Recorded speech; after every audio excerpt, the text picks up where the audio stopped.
How to kill bulrush. A backyard pond might start to become choked by dense bulrush Scirpus spp. Growth. Digging up the plants might be effective with small patches of bulrush, but you may have to turn to chemical weed killers for dense, aggressive bulrush growth.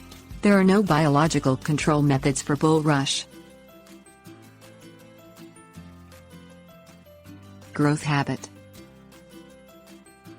Growing in U.S. Department of Agriculture plant hardiness zones 3 through 11, bulrushes spread through aggressive rhizomes. The rhizomes can be pulled out of the ground, but new plants can grow if you leave a piece of the plant behind. Bulrushes grow in the shallow water along the edge, as well as the wet soil surrounding the water. Their usually hollow stems are mostly leafless except for a few papery leaves at the base that form a sheath. A large, spiky panicle with red-brown flowers appears atop the stems in midsummer. Seeds develop on the panicles at the end of the flowering season. New plants can sprout from these seeds. Mechanical control. Mechanical control is not always effective but is worth a try before resorting to chemical control. Grasp the bases of the plants as far below water as possible. Pull up on the plants slowly so you don't break off the rhizomes. Alternatively, cut the plants as close to base as possible with pruning shears or loppers. Soak the pruning tools in solution of 1 part bleach and 9 parts water before use. Whether you pull or cut the bulrush stems, these methods alone cannot remove all the rhizomes, so you must dig in the soil to remove them.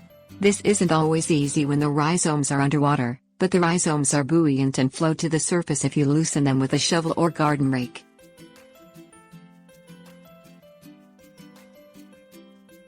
About chemical control. Glyphosate herbicide is the most effective herbicide for bulrush control. Unlike contact herbicides that work on the surface of a plant, glyphosate is a systemic herbicide that absorbs inside the stem and is translocated to the rhizomes to kill the entire plant and not just the stems. This is a rather slow process that is made much faster with the addition of a non-ionic surfactant which helps the product coat the stems and penetrate more easily. Chemical control is most effective when you apply the herbicide immediately after flowering but before seeds develop.